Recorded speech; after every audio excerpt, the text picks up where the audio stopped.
அனைவருக்கும் வணக்கம். ஸோ நம்ம ஹிந்து நியூஸ் பேப்பர்ல என்ன இம்பார்ட்டன்ட் நியூஸஸ் இருக்கு அப்படின்னு சொல்லி பார்ப்போம். So first Monday 7th news paper வந்து பார்க்குறோம். ஸோ முதல்ல என்ன கொடுத்துருக்காங்க அப்படின்னா பிரிக்ஸ் சம்மிட்டை பத்தி கொடுத்துருக்காங்க.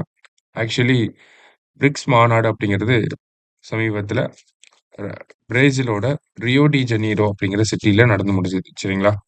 ஸோ பிரிக்ஸை பொறுத்த வரைக்கும் அதோட பேக்ரவுண்ட் எல்லாமே நம்ம தெரிஞ்சுக்கணும். ஏன்னா அடிக்கடி பிரிக்ஸ் அப்படிங்கிற செய்தித்தாள்லயும் நமக்கு வந்துட்டு இருக்கு. எக்ஸாம்லயும் ஒரு முக்கியமான டாபிக் தான் பிரிக்ஸ். ஓகேங்களா? ஸோ ஸோ பிரிக்ஸோட மெம்பர் கண்ட்ரிஸ் யாரெல்லாம் இருக்காங்க? ஃபர்ஸ்ட் பிரிக்ஸ் அப்படிங்கிறது பார்த்தீங்கன்னா 2006ல ஆரம்பிச்சிருப்பாங்க. அதுக்கப்புறமா பிரிக் அப்படின்னு சொல்லி ஆரம்பிச்சிருப்பாங்க. அதுக்கப்புறமா 2010ல வந்து நமக்கு சவுத் ஆப்பிரிக்கா வந்து ஜாயின் பண்ணியிருப்பாங்க. அப்போலேருந்து நம்ம பிரிக்ஸ் அப்படின்னு சொல்லி சொல்லிட்டு இருக்கோம். இப்போ ரீசெண்டா பார்த்தீங்க அப்படின்னா பிரிக்ஸ் அப்படின்னு சொல்லி சொல்றோம். ரீசெண்டா பார்த்தீங்கன்னா ஜான் 1, 2024ல எக்ஸ்ட்ராவா வந்து ஒரு 5 நாடுகள் வந்து சேர்ந்திருப்பாங்க. அதுக்கப்புறமா லாஸ்ட்டா இப்போ ரீசெண்டா வந்து இந்தோனேஷியா அப்படிங்கிற ஒரு நாடு வந்து சேர்ந்திருக்காங்க. சரியா? ஸோ அப்ப பிரிக்ஸோட டோட்டல் மெம்பர் கண்ட்ரீஸ் எவ்வளோ அப்படிங்கிறத தெரிஞ்சுக்கணும். So Brazil, Russia, India, China, South Africa இவங்க ஒரு செட்டு. அது இல்லாம ஐ ஸ்கொயர் சியு அப்படின்னு சொல்லி ஞாபகம் வச்சுக்கலாம். ஐ ஸ்கொயர் அப்படின்னா ஈரான் அண்ட் தென் இந்தோனேஷியா. சரி, இந்தோனேஷியா தான் லாஸ்ட்டா பிரிக்ஸ ஜாயின் பண்ணது. பட் ஸ்டில் நம்ம ஞாபகம் வச்சுக்கிறதுக்காக ஐ ஸ்கொயர் சியு. சரியா? எஸ் அப்படிங்கிறது சவுதி அரேபியா. அடுத்தது அப்படிங்கிறது ஈஜிப்த். இந்த வந்து பார்த்தீங்கன்னா எத்தியோப்பியா. இது வந்து பார்த்தீங்கன்னா யுஏஇ. சரிங்களா? ஸோ டோட்டலா ஒரு 11 கண்ட்ரீஸ் வந்து இருக்காங்க பிரிக்ஸ்ல. Brazil, Russia, India, China, South Africa, Iran, Indonesia, Saudi Arabia, Egypt, Ethiopia, UAE. சரியா? ஸோ போன வருஷம் பிரிக்ஸ் மாநாடு எங்க நடந்திருக்கும் அப்படின்னா எக்ஸாம்ல கேட்டா இது கேட்கலாம். ஓகேங்களா? கசான் அப்படிங்கிற பிளேஸ். கசான் எங்க இருக்கு அப்படின்னா ரஷ்யால வந்து இருக்கு. இந்த வருஷம் தான் பிரேசிலோட ரியோ டி ஜெனீரோ அப்படிங்கிற சிட்டில நடந்திருக்கு. அடுத்த வருஷம் இந்தியா தான் நெக்ஸ்ட் பிக் சம்மிட்டோட ஹெட். சரிங்களா? அடுத்த வருஷம் இந்தியாவுல தான் நடக்கும் அப்படிங்கிறதையும் சொல்லியிருக்காங்க. ஓகேவா? ஸோ அதான் நம்ம முதல் செய்தியில வந்து பார்க்குறோம். அடுத்ததா பார்த்தீங்கன்னா, நிக்கோபார் ப்ராஜெக்ட் வந்து குடுத்திருக்காங்க. ஓகே. ஃபர்ஸ்ட் நிக்கோபார் ப்ராஜெக்ட்னா என்னங்கிறது தெரிஞ்சுப்போம். கிரேட் நிக்கோபார் ப்ராஜெக்ட் அப்படிங்கிறது. சரியா? ஸோ இந்த கிரேட் நிக்கோபார் ப்ராஜெக்ட் அப்படிங்கிறத 2021ல மத்திய அரசாங்கம் வந்து சொல்லியிருப்பாங்க. நமக்கு இந்த மாரி இருக்கக்கூடிய நிக்கோபார் ஐலாண்ட்ஸோட சதர்ன் மோஸ்ட் எண்டுல என்ன பண்றாங்க அப்படின்னா, ஒரு டிரான்ஸ்ஷிப்மென்ட் போர்ட்ட வந்து டெவலப் பண்ண போறாங்க. ஓகேவா? ஒரு டிரான்ஸ்ஷிப்மென்ட் போர்ட். ஓகேவா? ஒரு டிரான்ஸ்ஷிப்மென்ட் போர்ட் வரப்போகுது. ஒரு துறைமுகம் வரப்போகுது. அடுத்ததா பார்த்தீங்கன்னா, ஒரு ஏர்போர்ட் வந்து வரப்போகுது. அடுத்ததா ஒரு டவுன்ஷிப். ஓகேங்களா?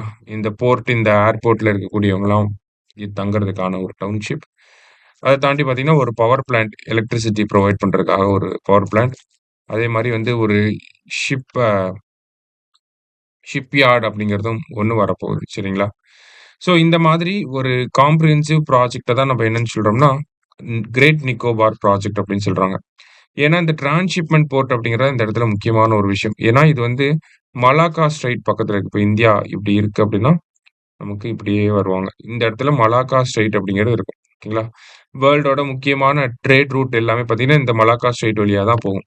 ஓகேவா? ஸோ நம்ம இந்த இடத்துல ஒரு டிரான்ஸ்ஷிப்மென்ட் போர்ட் உருவாக்குறது இந்தியாவுக்கு எக்கனாமிக்கலாவும் சரி, ஸ்ட்ராட்டஜிக்கலாவும் சரி ரொம்ப இம்பார்ட்டன்ட்டான ஒரு விஷயமா இருக்கும். ரொம்ப அட்வான்டேஜஸான ஒரு பொசிஷன்ல இருப்போம். இந்த இடத்துல நம்ம மிலிட்டரி ட்ரூப்ஸ டிப்ளாய் பண்ணிக்கலாம்.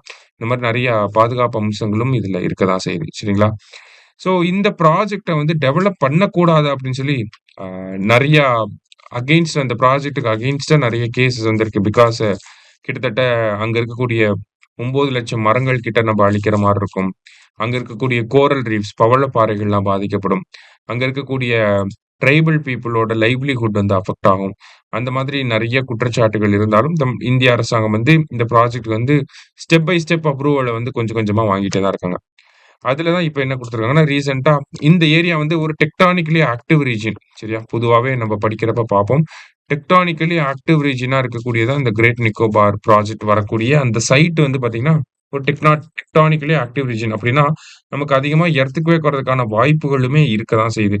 ஆனா, என்விரான்மென்ட் இம்பாக்ட் ஸ்டடி இந்த ப்ராஜெக்ட்ட பொறுத்த என்விரான்மென்ட் இம்பாக்ட் ஸ்டடில என்ன சொல்லியிருக்காங்க அப்படின்னா, பெரிய அளவுக்கு மேஜரான எர்த்குவேக் வரதுக்கான வாய்ப்புகள் கம்மியா தான் இருக்கு அப்படின்னு சொல்லி ஆ இந்த ப்ராஜெக்ட்டுக்கான ஒரு என்விரான்மென்ட் இம்பாக்ட் அசஸ்மென்ட்ல வந்து சொல்லியிருக்காங்க. அதுதான் இங்க குடுத்துருக்காங்க. சரியா? ஸோ ஓவராலா பார்க்குறப்ப இந்த ப்ராஜெக்ட்ட பொறுத்த ஃபேக்சுவல் இன்ஃபர்மேஷன் நமக்கு தெரிஞ்சுக்கணும். கிரேட் நிக்கோபார் ப்ராஜெக்ட் அப்படிங்கிறது ஒரு transshipment port, airport, township, power plant எல்லாமே வரப்போகுது. அது இல்லாம இத இம்ப்ளிமெண்ட் பண்ணக்கூடிய அத்தாரிட்டி யாருன்னா, அனிட்கோ அப்படின்னு சொல்லி ஒரு அமைப்பு.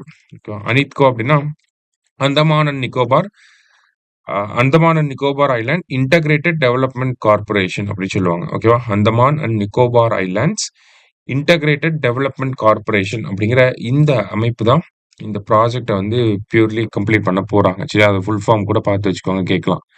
ஸோ, அதுல இந்த என்விரான்மென்ட் இம்பாக்ட் அசஸ்மென்ட்ட பத்தி இங்க ஒரு செய்தி குடுத்துருக்காங்க. நமக்கு பேக்கிரவுண்ட் தான் முக்கியம். சரியா? ஸோ, இது வந்து 7த் அன்னைக்கு இருந்த நியூஸ் பேப்பர்ல இருந்த முக்கியமான கன்டென்ட்ஸ். அடுத்ததா 8த்ல டேட் டேட் 8 பார்த்தீங்க அப்படின்னா, நமக்கு 2 முக்கியமான விஷயங்கள் இருந்துச்சு. ஒண்ணு என்னன்னா, நம்மளோட சென்சஸ் பத்தி குடுத்திருந்தாங்க. சென்சஸ் அப்படிங்கிறத பத்தி நம்ம முன்னாடியே பார்த்திருந்தோம். அக்டோபர்ல வந்து இந்த ஹிமாலயன் ஸ்டேட்ஸ்க்குலாம் வந்து பார்த்தீங்கன்னா, அக்டோபர் 1, 2026ல ஸ்டார்ட் ஆகுது. ரெஸ்ட் ஆஃப் த இந்தியாவுக்கு வந்து பார்த்தீங்கன்னா, மார்ச் 1, 2027ல நமக்கு சென்சஸ் ஸ்டார்ட் ஆக போகுது அப்படின்னு சொல்லி பார்த்திருந்தோம்.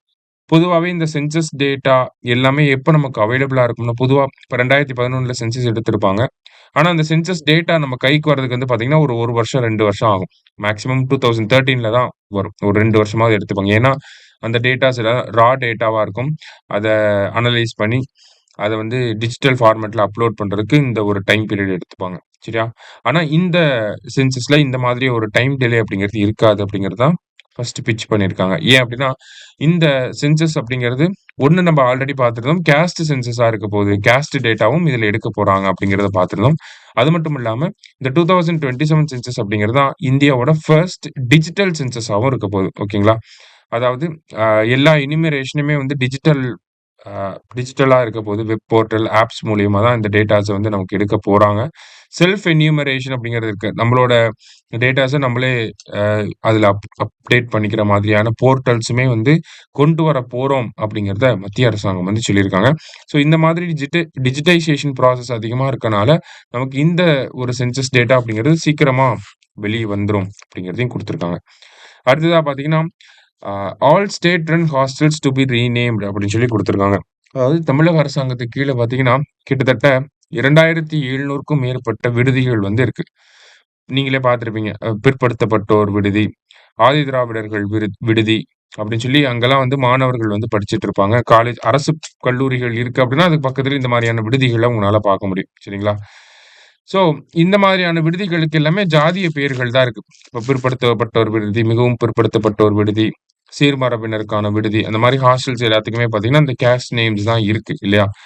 சமீபத்தில கூட நமக்கு சந்துரு கமிட்டியோட ரெக்கமெண்டேஷன் வந்திருக்கும். அதுல என்னன்னா, ஸ்கூல்ஸ் அண்ட் காலேஜஸோட நேம்ல வந்து ஜாதிய பெயர்கள் இருக்கக்கூடாது. பொதுவான பெயர்கள் தான் இருக்கணும் அப்படின்னு சொல்லி சொல்லியிருப்பாரு ஜஸ்டிஸ் சந்துரு கமிட்டில. ஸோ அந்த ஒரு ரெக்கமெண்டேஷன்ஸோட ஒரு எக்ஸ்டென்ஷனா தான் நம்ம இத பார்க்கிறோம். சரிங்களா? தமிழக அரசாங்கம் என்ன பண்ணியிருக்காங்க அப்படின்னா, இந்த மாதிரி பிற்படுத்தப்பட்டோர், மிகவும் பிற்படுத்தப்பட்டோர்களுக்கான விடுதி அப்படிங்கிற அந்த பேர ரிமூவ் பண்ணிட்டு, புதுசா ஒரு பேர் வைக்க போறாங்க. என்ன பேர் அப்படின்னா, சோசியல் ஜஸ்டிஸ் ஹாஸ்டல்ஸ் சமூக நீதி விடுதிகள் அப்படின்னு சொல்லி காமனா பொதுவா எல்லாருக்குமே எல்லா ஹாஸ்டல்ஸுக்குமே காமனா சமூக நீதி விடுதிகள் அப்படின்னு சொல்லி பேர் வைக்க போறாங்க. ஒரு சில விடுதிகளுக்கு வந்து தலைவர்களோட பெயர்களும் சூட்டப்பட்டிருக்கு. அந்த விடுதிகளுக்கெல்லாம் பார்த்தீங்கன்னா, அந்த தலைவரோட பேர் போட்டு அதுக்கப்புறமா சமூக நீதி விடுதிகள் அப்படின்னு சொல்லி மாத்தப் போறாங்க. சோ தட் நமக்கு அந்த ஸ்டார்ட்டிங் பாயிண்ட்லயே கேஸ்ட் டிஸ்கிரிமினேஷன் அப்படிங்கிறத எலிமினேட் பண்ண முடியுது. ஓகேங்களா? ஸோ அது காலேஜஸ்ல கண்டிப்பா அது நெறைய பேர் ஃபேஸ் பண்ணியிருப்பீங்க. காலேஜஸ்லயே வந்து பார்த்தீங்கன்னா, கேஸ்ட் குரூப்ஸ ஃபார்ம் பண்ணியிருப்பாய்ங்க. அந்தந்த பசங்க அந்தந்த கேஸ்ட் ஆளுங்க கூட தான் இருப்பாய்ங்க. மோஸ்ட் ஆஃப் த காலேஜஸ்ல இத நீங்க பார்த்திருக்க முடியும். மேபி ஒரு சில சிட்டீஸ்ல வந்து இது இருந்திருக்காது. ஆனா, பொதுவா நெறைய பேர் இத ஃபீல் பண்ணியிருப்பீங்க. ஸோ இந்த மாதிரி ஒரு ரீநேம் பண்றது மூலியமா அந்த கேஸ்ட் ஐடென்டிட்டிய நம்மளால மறைச்சு வைக்க முடியும். அதுதான் இங்க பண்றாங்க அரசாங்கம். ஸோ சமூக நீதி விடுதிகள் அப்படின்னு சொல்லி தான் இனிமேல் அந்த பெயர்கள் இருக்க போகுது. சோசியல் ஜஸ்டிஸ் ஹாஸ்டல்ஸ் அப்படின்னு சொல்லி சொல்லப் போறாங்க. சரியா? அடுத்ததா பார்த்தீங்கன்னா, ஒன் ஹெல்த் புரோகிராம் அப்படின்னு சொல்லி சொல்லியிருக்காங்க. ஸோ ரீசென்ட்டா பார்த்தீங்கன்னா, கேரளாவுல இந்த நிப்பா வைரஸோடைய தாக்கம் அப்படிங்கிறது அதிகமா இருக்கு. நிப்பா வைரஸ பொறுத்தவரைக்கும் பார்த்தீங்கன்னா, அது வந்து ஒரு கொடிய நோய். ஓகேங்களா? இன்னும் வந்து பெரிய அளவுல டயக்னோசிஸ் அப்படிங்கிறது இல்ல. யாருக்கு பரவுதோ கிட்டத்தட்ட 45-50% மார்ட்டாலிட்டி அப்படிங்கிறது கண்டிப்பா இருக்க தான் செய்யுது. அதிகமா பரவுச்சுன்னா, அதிக மக்கள் உயிரிழக்கக்கூடிய அபாயமும் இந்த நிப்பா வைரஸ்னால இருக்கு. சரிங்களா? இந்த நிப்பா வைரஸ் எப்படி நமக்கு வருது அப்படின்னு சொல்லி பார்த்தீங்கன்னா, நமக்கு இந்த வௌவால் இருக்கு இல்லையா? பேட்ஸ். இந்த பேட்ஸ் வந்து அ அந்த பேட்ஸ் சாப்பிட்ட ஃப்ரூட் இல்ல பேட்ஸ் வந்து லிக் பண்ண ஃப்ரூட்ஸு, அந்த மாதிரியான ஃபுட்ஸ வந்து நம்ப ஒரு ஹியூமன் எடுத்து சாப்பிடுறப்ப என்ன ஆகுதுன்னா, அந்த பேட்ஸ் கிட்ட இருக்கக்கூடிய வைரஸ் அப்படியே ஹியூமன்ஸ்க்கும் ஸ்ப்ரெட் ஆகுது. அதன் மூலியமா தான் இந்த நிப்பா மாரியான வைரஸ்லாம் வருது அப்படிங்கிறது ஒரு தியரி. சரியா? ஸோ அப்ப இந்த மாதிரி இருக்கக்கூடிய நோய்கள தடுக்கிறதுக்காக இப்ப ஒரு காம்ப்ரிஹென்சிவான அப்ரோச் ட்ரெடிஷனலா இருக்கக்கூடிய அப்ரோச் அப்படிங்கிறது ஃபெயிலியர் மாடலா இருக்கு.